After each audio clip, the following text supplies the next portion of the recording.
Scheduled arrival और departure है उसकी बात करें तो पूरे 2 बजे इसका टाइम है उतरने का और ये 1:38 पर आ चुकी है, तो यानी कि 22 मिनट पहले आ चुकी है। और इसका जो टाइम है वो 2:10 का है डिपार्ट होने का, तो डिपार्ट तो अपने टाइम से ही होने वाली है, तो काफ़ी गैप हमें मिल जाएगा यहाँ पर पूरा एक्सप्लोर करने के लिए। और ये हमारा फर्स्ट रन था, ये मेरी लाइफ में पहली बार है कि मैंने किसी भी ट्रेन का फर्स्ट रन कवर किया है, बट ये अंतिम बार नहीं है। आने वाले टाइम में मैं ऐसे बहुत सारे फर्स्ट रन कवर करूँगा। किसी नई ट्रेन का कोशिश करेंगे कि पहले दिन ही उसको कवर किया जाए। तो अभी मैं हूँ सहारनपुर स्टेशन पर, इसका स्टेशन कोड है SRE, और इसके बारे में हमने पिछले वीडियो में आपको बता दिया था। वहाँ पर हमने अपना फर्स्ट पार्ट खत्म किया था। सेकंड पार्ट शुरू कर रहे हैं, सहारनपुर से शुरू कर करके मुरादाबाद तक इसको एंड करेंगे। इसमें कोई भी स्टॉप नहीं है, सारे स्टेशन नदी वगैरह आपको स्किप करते हुए दिखाई देंगे। चलिए वीडियो को शुरू करते हैं और स्टार्ट करते हैं इसके डिपार्चर से। सहारनपुर एक जंक्शन स्टेशन है। ये जंक्शन इसलिए है क्योंकि यहाँ से एक लाइन जाती है अम्बाला की तरफ, एक जाती है मुरादाबाद की तरफ, जो मेन लाइन है इसकी। एक जाती है दिल्ली, 2 लाइनें दिल्ली जाती हैं, एक वाया मेरठ होकर के जाती है, मुजफ्फरनगर मेरठ, और एक जाती है वाया शामली होकर के जो शाहदरा जाकर के निकलती है, तो इसीलिए इसको जंक्शन बोला जाता है।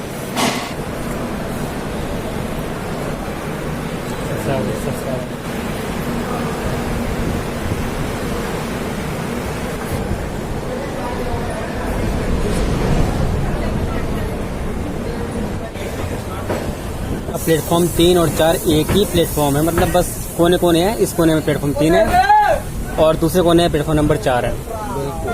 ठीक 2:10 पर ही ट्रेन यहाँ से निकली है, हालांकि आ तो 22 मिनट पहले गई थी। तो यहाँ पे हमने टोटल मिला के 32 मिनट का स्टॉप लिया है। यस, जबकि ऑफिशियली केवल 10 मिनट का स्टॉप है। और लगाइए यहाँ आधे घंटे ट्रेन रुक रही है। अब देखना यह है कि हम मुरादाबाद कितने बजे पहुँचते हैं, जबकि जो इसका राइट टाइम है पहुँचने का वो 17:35 है। मुझे लगता है कि हम पहुँच तो जाएंगे, लेकिन ज़्यादा बिफोर नहीं पहुँचेंगे। क्यों तरफ बेरोजगार मेमू इसका रोजगार खत्म हो चुका है। और सामने की तरफ आपको 2 इंजन दिख रहे हैं, एक WAG-5P है और दूसरा भी WAG-5 है। और ये WAG-5 दोनों भाई लोग हैं, साथ ही चलते हैं। और इटारसी के हैं। आप कभी भी अगर WAG-5 देखेंगे ना तो वो साथ ही मिलेंगे आपको, ट्विन। कभी सिंगल मुश्किल ही है, मतलब ना के बारे में मेंटेनेंस चल रहा है।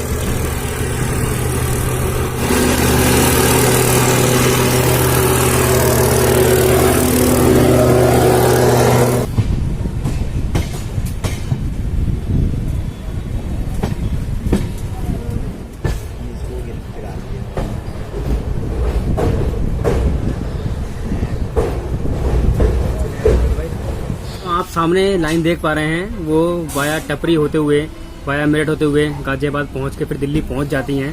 तो ये एक मेन रीज़न है जो इसको जंक्शन बनाता है सहारनपुर को। बाकी जो एक लाइन है वो वाया शामली होकर के शाहदरा होते हुए दिल्ली पहुंचती है, और एक लाइन पर हम चल रहे हैं और एक लाइन से हम आए हैं। आप समझ सकते हैं कि ये 4 लाइन्स यहाँ पर आकर के मिल रही हैं, इसीलिए इसको हम जंक्शन पॉइंट बोलते हैं, सहारनपुर जंक्शन।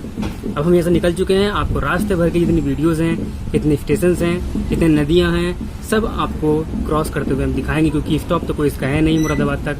अब देखते हैं कि कितनी स्पीड में ये क्रॉस कर पाते हैं, कि यहाँ पर भी इस सेक्शन पर भी 110 पहुँच पाती है या फिर सिर्फ 100 किलोमीटर/आवर से इसको काम चलाना पड़ता है। चलिए मिलते हैं आपसे किसी स्टेशन के स्किप पर।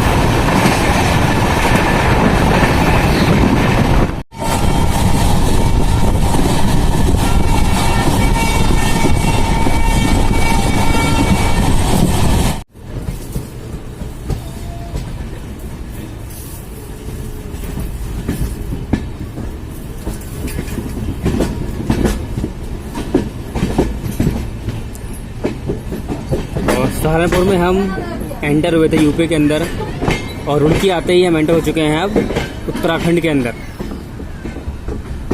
जबकि हालांकि रुड़की पर कोई स्टॉप नहीं है, बट फिर भी इस ट्रेन की थोड़ी स्पीड स्लो हो चुकी है और ट्रेन लूप लाइन से गुजर रही है।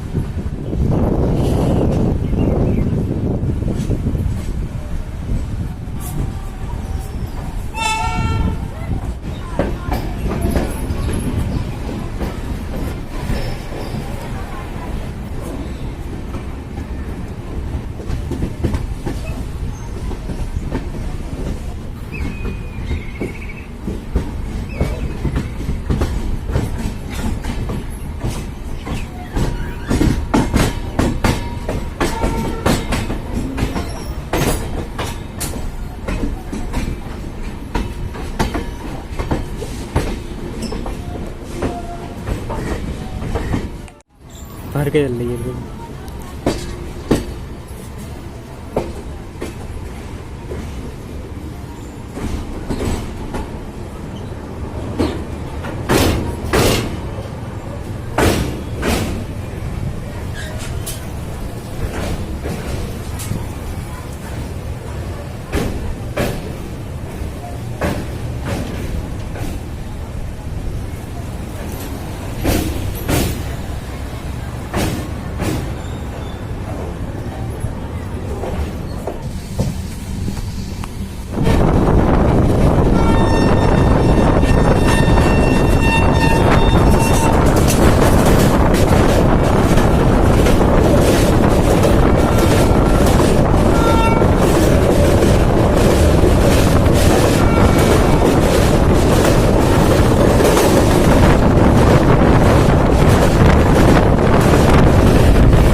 होगा ना, कोई स्टाफ का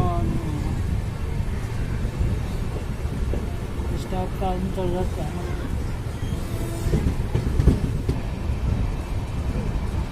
नगीना से कहाँ जाओगे? नगीना।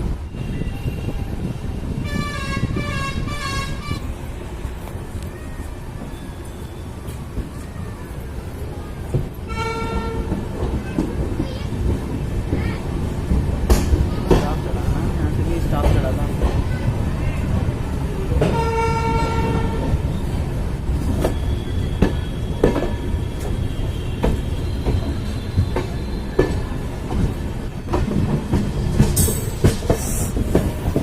ये ट्रेन निकल जाती है हमारी कोटद्वार के लिए, इसीलिए नजीबाबाद को हम जंक्शन भी कहते हैं।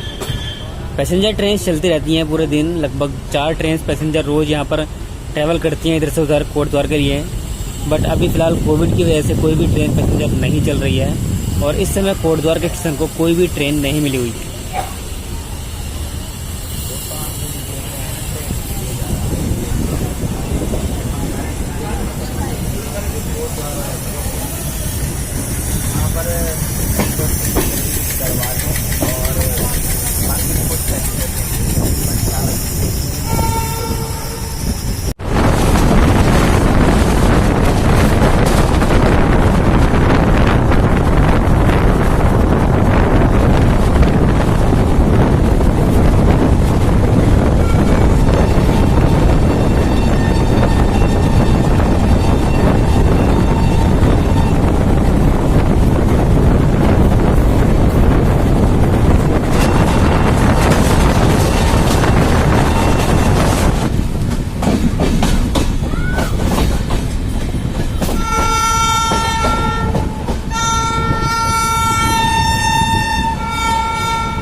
कभी इसके बनाए अभी बन बढ़ाएगा, देखिए बेंच लगा रखी है, बेंच की मुझे बाद में पता ना प्राइवेट हो रही है रेलवे। सही है, मोबाइल छीन लेना। फाइनली 200 किलोमीटर के बाद में एक और स्टॉप हमारा आ चुका है। जो सेकंड स्टॉप है वो है मुरादाबाद जंक्शन। मुरादाबाद जंक्शन के बारे में वैसे तो मैं आपको सब कुछ बता रखा है, फिर भी जब हम स्टेशन पर अराइव होंगे उसके बाद देखेंगे। और अभी हमारी ट्रेन बिल्कुल आउटर से निकल रही है, आप देख सकते हैं मुरादाबाद का यार्ड पीछे की तरफ और आगे भी। और अभी हम यहाँ पर बिल्कुल अराइव होने वाले हैं। और दिखाता हूँ पहले मैं आपको इसका अराइव है, उसके बाद बातें करें थोड़ी बहुत इस ट्रेन के बारे में और इसकी थोड़ी सी इन्फॉर्मेशन है वो भी आपको देनी है। चलिए देखते हैं अराइवल। वैसे तो बंद करी जाती है, मुझे लगता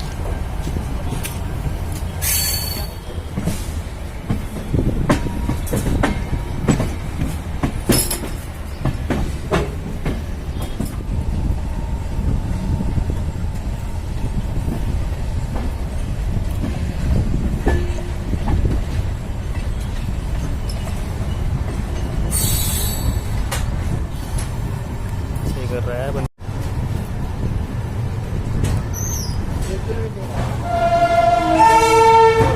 फाइनली 200 किलोमीटर के सफर के बाद फाइनली हम अराइव हो चुके हैं यहाँ मुरादाबाद स्टेशन पर। और यहाँ पर ये 8 मिनट लेट आई है ट्रेन, 5:38 पर आई है। टाइम था 5:30 का। इसको प्लेटफॉर्म नंबर 4 पर लिया गया है। पहली बार मैं देख रहा हूँ कि कोई ट्रेन जो लखनऊ मतलब बरेली की तरफ जा रही है वो प्लेटफॉर्म नंबर 4 पर आती है। मोस्टली वो प्लेटफॉर्म नंबर 3 पर, 2 पर या फिर 1 पर इसको लेते हैं। तो मैक्सिमम टाइम उसको 1 पर ही लिया जाता है। मुरादाबाद स्टेशन की बात करूँ तो यहाँ पर आपको 7 प्लेटफॉर्म देखने के लिए मिलते हैं यहाँ पर। और यहाँ से टोटल 238 ट्रेन यहाँ पर होल्ड करती हैं और 19 ट्रेन ओरिजिनेट और टर्मिनेट होती हैं। ये सारा डाटा जो है वो कोविड-19 से पहले का है। अगर मैं अभी की बात करूँ तो इस समय 42 ट्रेन ऐसी हैं जो यहाँ से मतलब यहाँ पर होल्ड करती हैं कोविड-19 के बाद में, जब लॉकडाउन वगैरह खुल गया है और जो नई नई ट्रेन वगैरह हैं वो चलनी शुरू हो गई हैं। मैं इस ट्रेन की बात करूँ तो ये ट्रेन 1826 किलोमीटर का सफ़र जो कि पहले भी नॉर्मल है उसको ही तय कर रही है। सेम टाइम में 33 घंटे 5 मिनट लगा रही है और सिर्फ 8 हॉल्ट्स हैं इसके, जबकि दूसरी वाली ट्रेन के पूरे 17 हॉल्ट्स थे। तो हॉल्ट कम हो गए हैं बट स्टॉप्स भी कम हो गए हैं, लेकिन टाइम चेंज नहीं हुआ, टाइम वही लगा रही है। तो ये थोड़ी सी डिसअपॉइंटेशन वाली बात है कि यार आपको जब हॉल्ट वगैरह कम कर दिए हैं तो शायद टाइम वगैरह भी चेंज करना चाहिए था ट्रेन का, बट वो नहीं हो पाया। तभी फाइनली हम यहाँ से मतलब कि एग्जिट होने जा रहे हैं। और मैं आपको बताऊँ कि एग्जिट के टाइम पे क्या क्या चेक हो रहा है, कुछ पूछा जा रहा है, स्क्रीनिंग वगैरह हो रही है या फिर नहीं हो रही है। अमृतसर में तो हमारी एंट्री के टाइम पे भी स्क्रीनिंग नहीं हुई थी। अब देखते हैं यहाँ पर एग्जिट के टाइम पे क्या क्या चीज़ें होने वाली हैं।